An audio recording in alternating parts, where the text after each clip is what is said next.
से हमने भर दिया, लेकिन जब हमने उसका टेम्परेचर डाउन कर दिया तो जब बर्फ रूप में वो पहुंचा तो उसने आयतन विस्तार कर दिया, और आयतन विस्तार करने की वजह से वो जो पानी था वो जगह स्पेस बनाएगा, और स्पेस बनाएगा तो जहाँ भी उसको जगह मिलेगी उस जगह को वो कवर करेगा।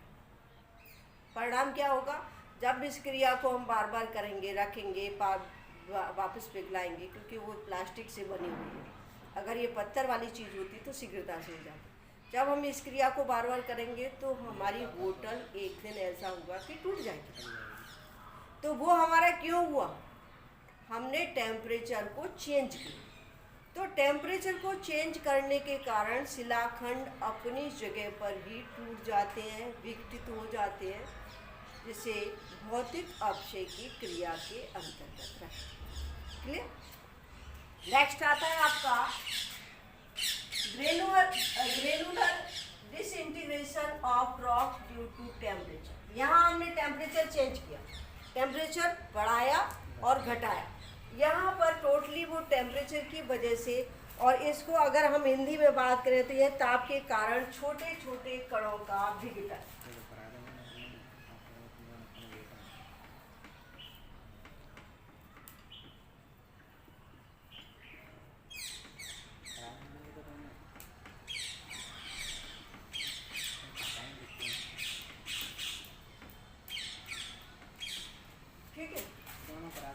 करा दिए थे। चलो, तीसरा आता है आपका scattering due to rain water and heat. ये नहीं कराया था? इसमें क्या होता है, मैंने एक एग्जांपल दिया था कि जब हम किसी गीले पत्थर को, ये तो हो चुका है, मैंने उस दिन एग्जांपल दिया था कि अपन जो घर में वो करते हैं ना, एक पत्थर ले लेते हैं, उससे मतलब वो इसको खुरचने का काम करते हैं। जब उस पत्थर को आपने टोटली उससे पानी का काम किया, और पानी का काम करने के बाद आपने उस पत्थर को गैस पे रख दिया हाई टेम्परेचर, क्या होगा? जब आप पत्थर से काम पानी के अंदर था, तब उसके जो कण थे, जो क्रिस्टल थे, वो क्या थे? संकुचित। क्रिया सब जगह वही होगी, संकुचन और विस्तार की। तब उसके कण क्या थे? फैले, सिकुड़े हुए थे, लेकिन हमने सडन उस पर टेम्परेचर बहुत ज़्यादा दे दिया तो वो कण एकदम फैले।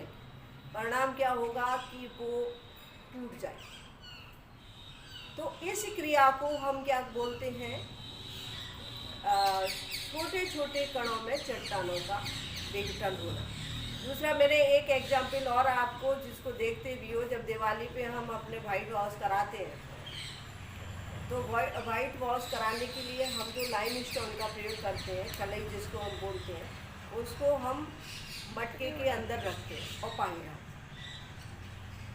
हैं। लाइम स्टोन में सबसे ज़्यादा हीट होती है, और जब हम उस हीट के बाद उसमें पानी डालते हैं तो वो क्या करती है? एकदम बिखर जाती, क्योंकि वहाँ पर हीट पर हमने पानी को डाल दिया तो टेम्परेचर सडन उसका कम होगा।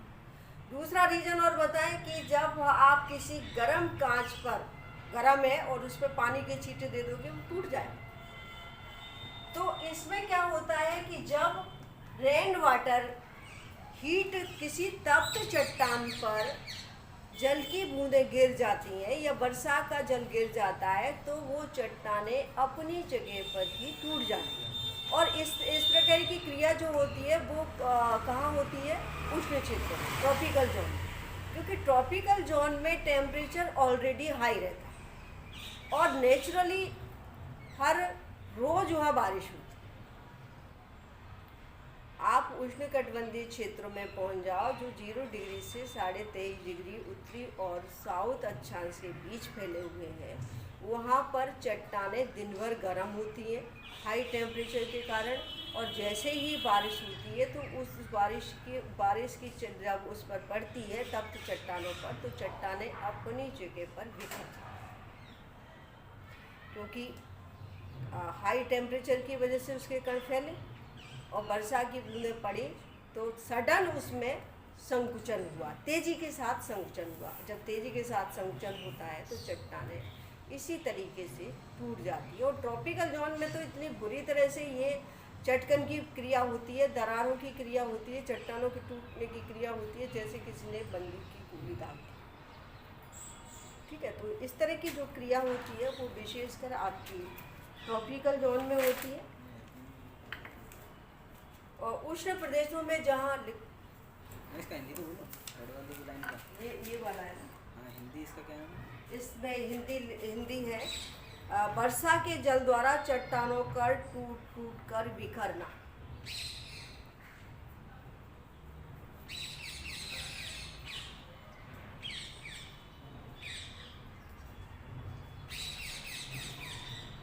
उष्ण प्रदेशों में जहाँ तापमान अधिक रहता है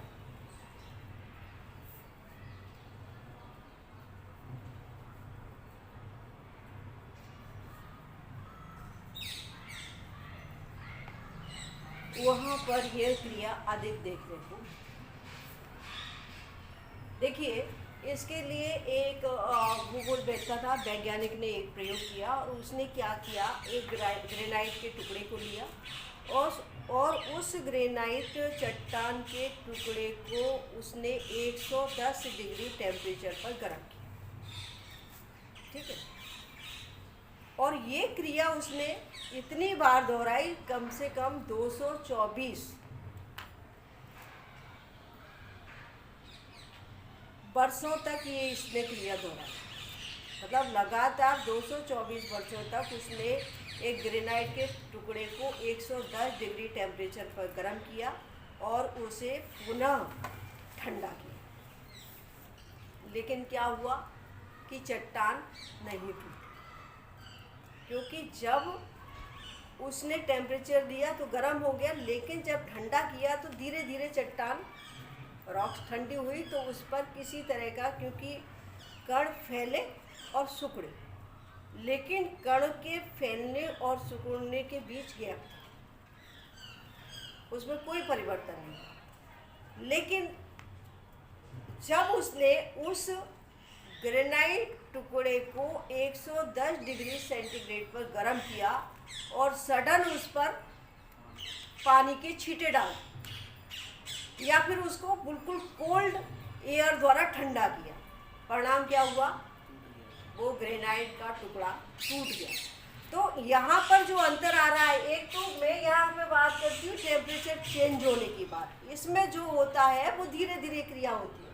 लेकिन इसमें रेन वाटर और हीट में क्या होता है कि सडन अगर हम टेम्परेचर को कम कर दें, एकदम कम कर दें, तो चट्टानों का कणों का संकुचन तेजी के साथ होगा, और जब तेजी के साथ होगा तो चट्टानें टूट जाएंगी। सपोज करो कि आपका हाई टेम्परेचर पर ये फैलाव हुआ और हमने तुरंत इस पर लो टेम्परेचर डाल दिया, 0 डिग्री से आसपास डाल दिया, तो इसमें जो संकुचन की क्रिया होगी वो बहुत तेजी के साथ होगी। परिणाम क्या होगी कि चट्टानें बिखर जाएंगी, बिल्कुल छोटे छोटे टुकड़े में चट्टानों का बिखराव हो जाए।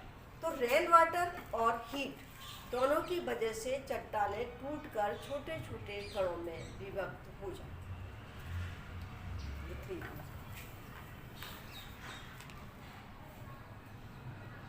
क्रिक्स ने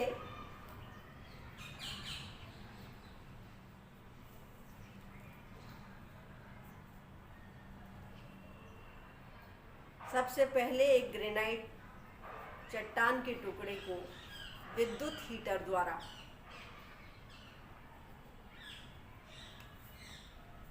110 डिग्री सेंटीग्रेड तापमान पर गर्म किया और बाद में उसने उसे ठंडा किया। यह क्रिया उसने 224 वर्षों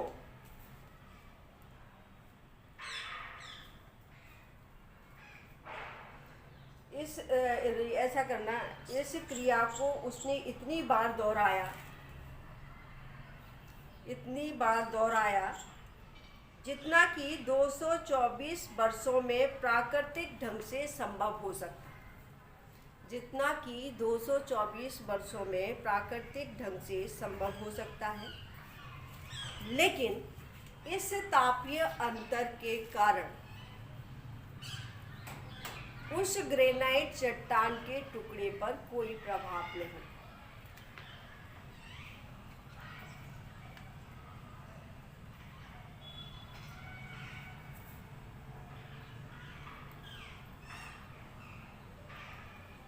लेकिन जब उन्होंने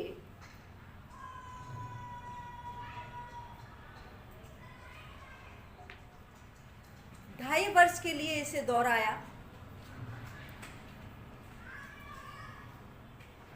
और चट्टान को ठंडा करने के लिए ठंडे पानी के छींटों का प्रयोग किया।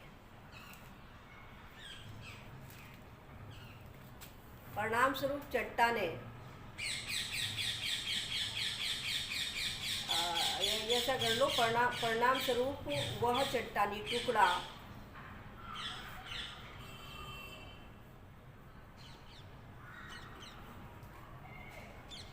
चटकनों और दरारों के द्वारा टूट गया। ये तो क्या कहते हैं, आप तो खैर घरों में अपनी छतों पर कोई नहीं सोता जिसके यहाँ पे कूलर की कंडीशन नहीं है या एसी नहीं है, तो वो लोग छत पर जब सोते हैं तो गर्मियों में क्या करते हैं कि अपनी छत को पानी के द्वारा ठंडा करते हैं। तो जब आप उसको पहले से गर्म होती है वो रूफ, और जब आप पानी से उसको ठंडा करते तो आपकी पूरी छत में दरारें पड़ती हैं। सबकी छत में दरारें पड़ी होंगी। अगर आपका ग्रीष्मकाल है, जुलाई की स्थिति है, तो नेचुरली ढंग से पड़ी होंगी। लेकिन जो लोग छत पर सोते हैं तो वो उसको ठंडा करने के लिए कि पानी का यूज़ करते हैं, तो वहाँ पर निश्चित रूप से चट्टान अपनी जगह पर जो छत होती है उनमें दरारें पड़ जाती हैं, पतली पतली संदें पड़ जाती हैं। तो ये सारी क्रिया उसी के द्वारा होती है, क्योंकि जब तापमान के कारण कण फैले और पानी पड़ा तो वो सडनली, ये क्रिया क्या होती है, सडन यदि हम टेम्परेचर को डाउन कर दें तो चट्टानें टूट जाती। पानी का कांच का जो गिलास होता है उसमें भी क्या होता है, आप गीला गिलास ले लो और उसमें गर्म चाय डाल दो, वो अपनी जगह टूट जाएगा, क्योंकि गीले गिलास के कारण चट्टान उसके जो कण हैं टोटली अपनी जगह पर व्यवस्थित है। जैसे ही हमने गर्म पानी या गर्म चाय उसमें डाली तो सडन उसमें विस्तार हुआ, तो वो अपनी जगह पर क्रैक हो जाता, टूट जाता। नेक्स्ट आता है आपका block disintegration due to frost. पाले के द्वारा चट्टानों का, अच्छा इसमें एक एग्जाम्पल लिख लो पहले वाले में। संयुक्त राज्य अमेरिका के टेक्सास,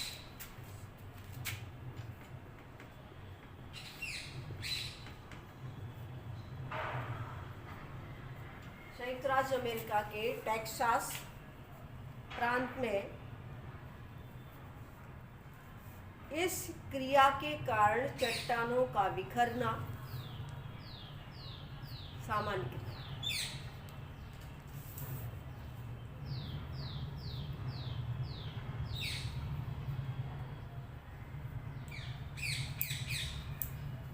नेक्स्ट आता है तुषार कणों द्वारा बड़े बड़े टुकड़ों में विभाजन।